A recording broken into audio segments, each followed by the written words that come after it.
¿Qué tal? Un servidor, José Juan López Guerrero, estudiante del Instituto de Estudios Superiores de Ingeniería Educativa, en el doctorado en Ciencias de la Investigación de la Actividad Física y del Deporte, en la asignatura Prevención de lesiones por déficit musculoesquelético, desarrollo de un modelo sistemático de intervención. En la actividad de aprendizaje, el podcast como instrumento digital de difusión de científicos informacionales. El YouTube como plataforma digital de streaming y de difusión de contenidos científico, audiovisual, informacional, y de la ISU como instrumento digital de difusión de contenidos científicos informacionales, plataforma digital de ebook streaming. Todo esto está a cargo del catedrático Javier Eduardo Rojas Figueroa. En esta ocasión, el tema a tratar es la navegación por la fibrilación ventricular en el contexto de la miocardiopatía hipertrófica y la conmoción cardíaca. Según González 2025, la fibrilación ventricular es la arritmia más común observada en casos de colapso circulatorio y representa aproximadamente el 30% de dichos incidentes. Los mecanismos electrofisiológicos subyacentes intuyen el automatismo ectópico, que es aparición de actividad eléctrica espontánea fuera del nodo sinusal. La reentrada y la actividad desencadena que pueden verse exacerbados por la hipertrofia miocárdica, que es el engrosamiento anormal del músculo del corazón definido como miocardio, la insuficiencia cardíaca y la predisposición genética. Entre los atletas jóvenes, la miocardiopatía hipertrófica, que es el engrosamiento anormal del músculo del corazón, es la causa más común de muerte súbita cardíaca, mientras que la conmoción cardíaca es la segunda causa más frecuente. La hipertrofia miocárdica y la insuficiencia cardíaca pueden prolongar la duración del potencial de acción, contribuyendo al desarrollo de postdespolarizaciones, que son los cambios anormales en el potencial eléctrico de una célula cardíaca que ocurre después de su despolarización normal, por lo que las postdespolarizaciones tempranas aumentan la susceptibilidad de proarritmias, que es la tendencia a predisposición del corazón a desarrollar arritmias. Esto se debe principalmente a la remodelación eléctrica del corazón mediante la activación de los canales de potasio sensibles, estimulación anticardíaca que compromete la reserva de repolarización. La reserva de repolarización se define como un mecanismo defensivo del miocardio contra arritmias que pueden verse comprometidos por alteraciones congénitas en las corrientes iónicas.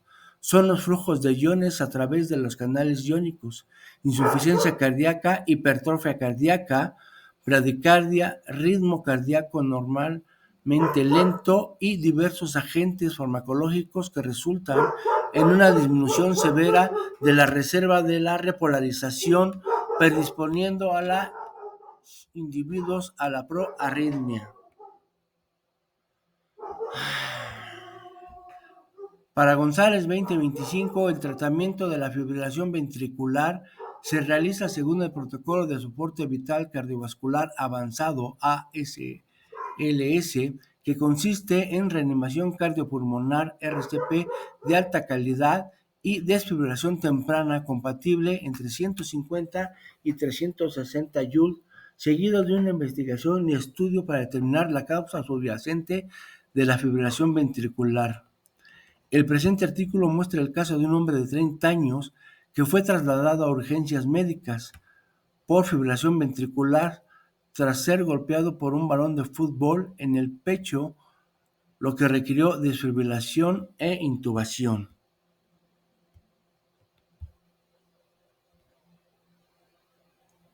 Este caso ilustra los desafíos de diagnóstico y tratamientos asociados a la fibrilación ventricular cuando coexisten miocardiopatías hipertróficas y cardiopatía. Presentación del caso. El hombre de 30 años con antecedentes de soplo infantil, que son sonidos anormales percutantes por el flujo sanguíneo dentro del corazón a los vasos específicos, sufrió un colapso tras ser golpeado en el pecho por un balón de fútbol mientras jugaba. Los testigos informaron de una pérdida de conciencia inmediata. El servicio de emergencias médicas llegó en 5 minutos y encontró al paciente inconsciente y con fibrilación ventricular. No se le había realizado RCP, fue por parte de un testigo presencial antes de la llegada del servicio de emergencias médicas. Se le realizó una desfibrilación, descarga eléctrica controlada al corazón para establecer un ritmo cardíaco normal, logrando el retorno a los 10 minutos del colapso, que es la pérdida súbita o grave de la fusión cardíaca efectiva. Posteriormente, el paciente fue intubado y trasladado a urgencias, donde se le administró hipotermia terapéutica, que es reducir de manera controlada la temperatura corporal para neuroprotección, preservar la función y estructura del sistema nervioso central tras un paro cardíaco. A su llegada, el paciente presentó movimientos espasmódicos de las extremidades, contracciones musculares involuntarias rápidas, bruscas y repetitivas que afectan brazos o piernas, relacionadas con convulsiones de recién inicio, lo que llevó a la administración de levetiracetam, propofol y midazolam para sedación. Los hallazgos de laboratorio mostraron creatina sérica de 1.73 miligramos sobre decilitro, con un pH de 7.31 y con una concentración de oxígeno de 52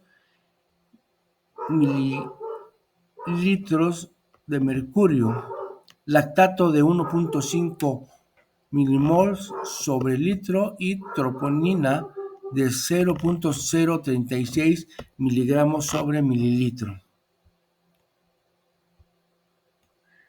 El electrocardiograma mostró ritmo inusual, que es un ritmo cardíaco normal generado por el nodo sinoarticular, que es el marcapasos natural del corazón con bloqueo aurículo-ventricular de primer grado, elevación del segmento ST, que representa la fase de repolarización ventricular en B1 y B2, que son las deviaciones precordiales que se utilizan para explorar la actividad eléctrica del corazón, específicamente la zona septal y la parte de la pared anterior del ventrículo izquierdo, en un intervalo QTS, que es un intervalo QT corregido para la frecuencia cardíaca de 480 ms.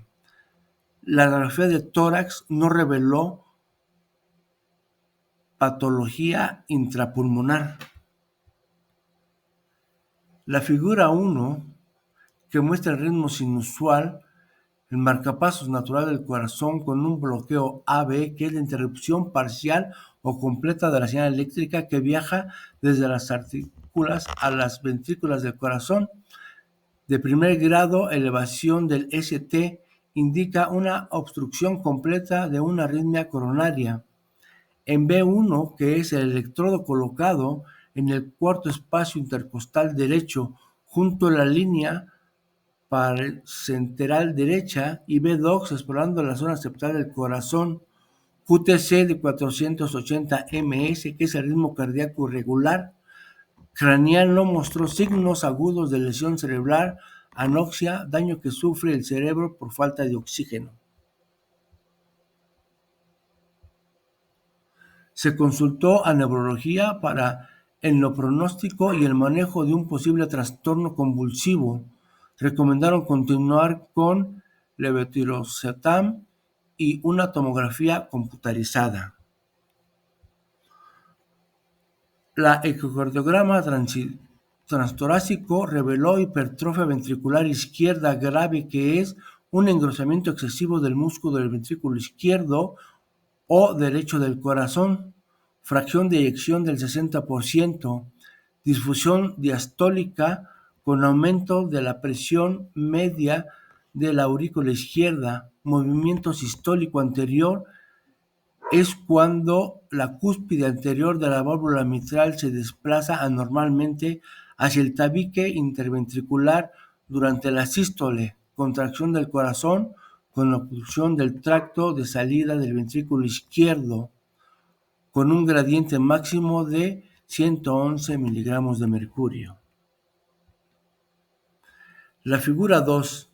El eje longitudinal paraesternal que muestra una medición del tabique del ventrículo 1 de 1.5 centímetros consiste en una hipertrofia ventricular izquierda adaptativa. El eje longitudinal apical que muestra una fracción de eyección del 60%, difusión distólica aumenta de la presión media de la aurícula izquierda y movimiento anterior sistólico de la obstrucción dinámica del tracto de salida del ventrículo izquierdo, con un gradiente máximo de 111 miligramos de mercurio. Se inicia tratamiento agudo con amiodarona para suprimir las arritmias ventriculares, dado el riesgo conocido de taquiarritmias ventriculares malignas en el miocardiopatía hipertrófica, en particular tras un paro cardíaco.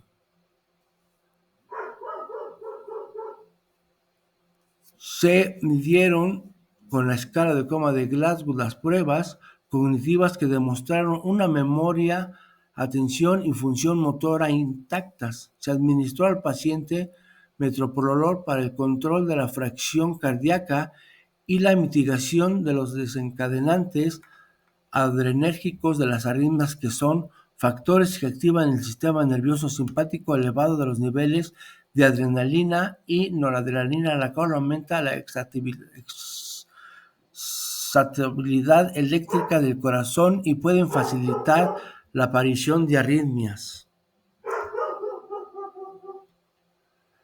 Ante la evidencia de osteomía del ventrículo izquierdo, en la ecocardiografía de estrés se añadió posteriormente disopiramida por sus efectos inotrópicos negativos, que son la disminución de la contractilidad del músculo cardíaco, lo que ayudó a reducir la obstrucción dinámica y la carga rítmica.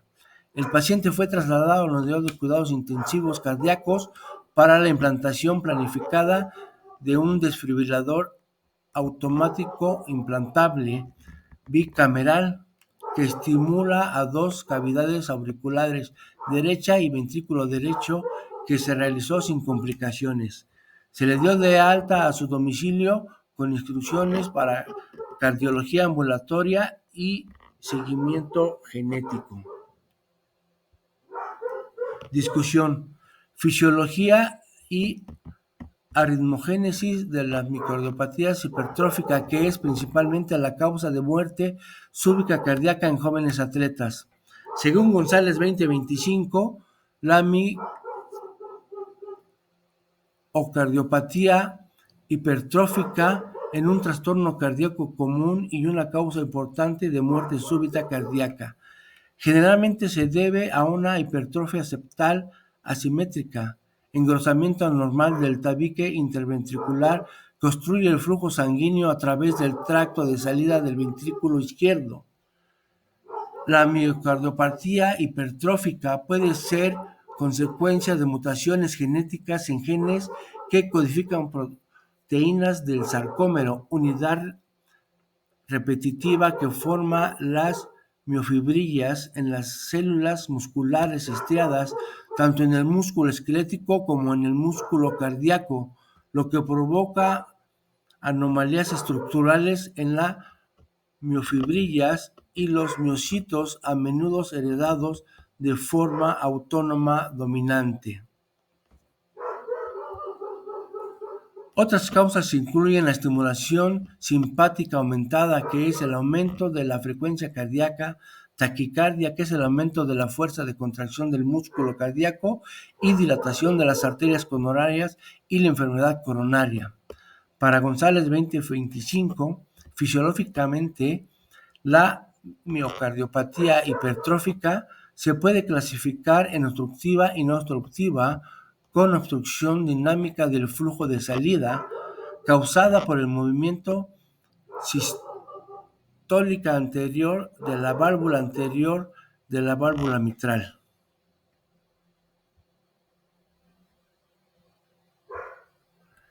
Esta obstrucción depende de la contractilidad y las condiciones de carga y puede provocar arritmias ventriculares y muerte súbita debido al aumento de la isquemia miocárdica. Investigadores estudiaron las anomalías de la conducción interventricular mientras realizaban un estudio electrofisiológico invasivo para comprender su papel en las arritmias ventriculares. Estudiaron a 37 pacientes con arritmias ventriculares, incluyendo aquellos con fibrilación ventricular, taquicardia ventricular o antecedentes familiares de muerte súbita. Se registró telemetría durante la estimulación en el ventrículo derecho, revelando un aumento de la dispersión y la falta de homogeneidad de la conducción intraventricular en pacientes con riesgo de muerte súbita. Según González 2025, la fracción fisiopatológica de la taquicardia ventricular polimórfica catecolinérgica es un trastorno genético poco común en causas con taquicardia ventricular inducida por el ejercicio o el estrés debido a una señalización anormal del calcio. Requiere diagnóstico y tratamiento temprano de betabloqueantes, betabloqueadores de los canales de calcio o desfibrilador cardioversor implantable para prevenir la muerte súbita cardíaca. Estrategias de gestión de miocardiopatía hipertrófica. Para González 2025, el tratamiento de la miocardiopatía hipertrófica consiste en una combinación de modificaciones de estilo de vida mediante y ocasionalmente procedimientos invasivos. Estas modalidades de tratamiento multidisciplinario buscan aliviar los síntomas, inhibir la progresión de la enfermedad y mejorar los resultados a largo plazo en pacientes con miocardiopatía hipertrófica, especialmente en presencia de osteopatía ventricular izquierda. Las modificaciones de estilo de vida son fundamentadas para un manejo integral. Se debe evitar la actividad física intensa debido al mayor riesgo de arritmias y paro cardíaco súbito. La monitorización frecuente de los síntomas y la actividad cardíaca permite la identificación temprana del avance y de la enfermedad y la optimización de enfoques terapéuticos. Para González 2025, el asesoramiento genético y la evaluación de los miembros de la familia permiten identificar a las personas en riesgos de heredar miocardiopatía hipertrófica, lo que facilita la estratificación temprana del riesgo y la intervención. Los betabloqueantes son fundamentales en el tratamiento farmacológico de la miocardiopatía hipertrófica. Ejercen un efecto terapéutico reducido la contractilidad miocárdica y la cronopatía.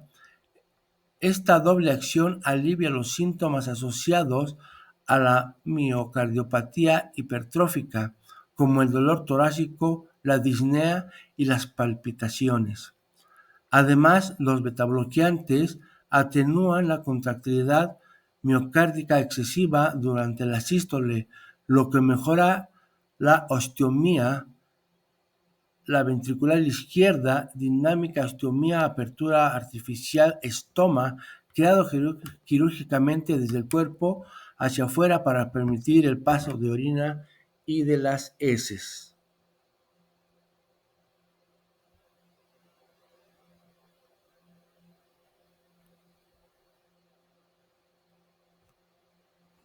Esta terapia representa una estrategia implantada para el manejo en pacientes sintomáticos. Las terapias de reducción septal, como la ablación septal con alcohol y la miectomía septal, miocardiopatía hipertrófica obstructiva, se recomiendan en pacientes con síntomas graves que no han respondido a la farmacoterapia, lo que proporciona una opción de tratamiento definitiva. Según González 2025, Macamtem es un fármaco prometedor para el tratamiento de la miocardiopatía hipertrófica.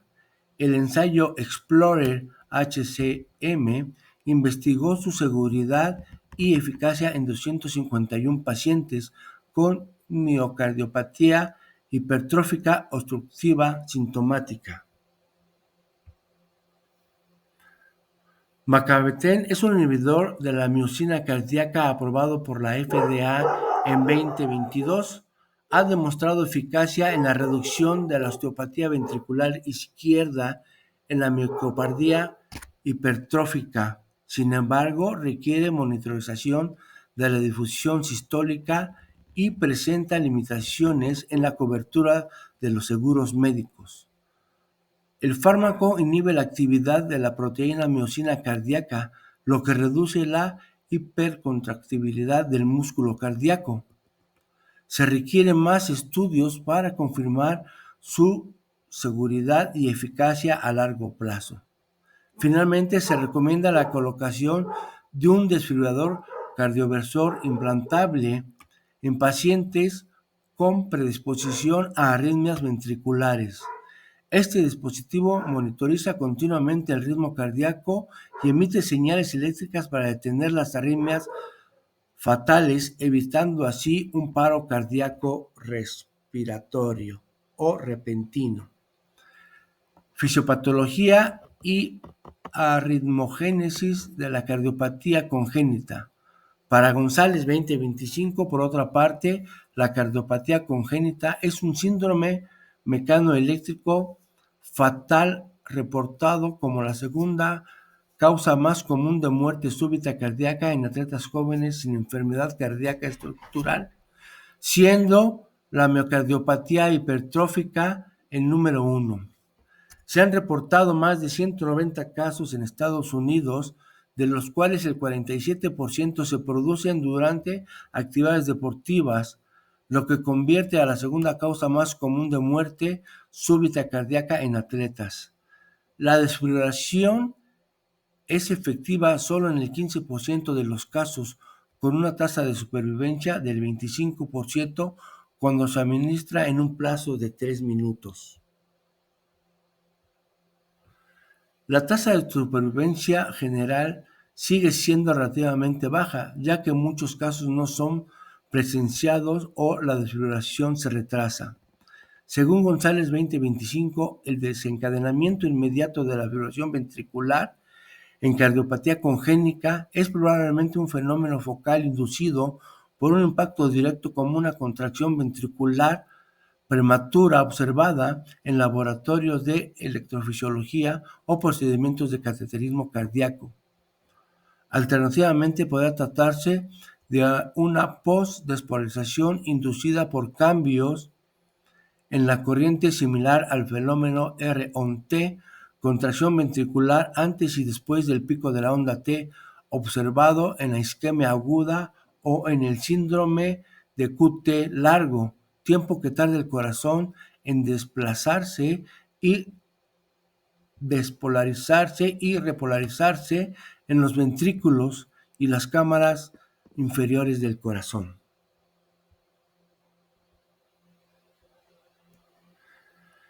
En los sobrevivientes de cardiopatía congénita, en una etiología cardíaca idiopática, el uso rutinario de un desfibrilador implantable para el tratamiento primario no indica necesariamente un sustrato arritmogénico subyacente.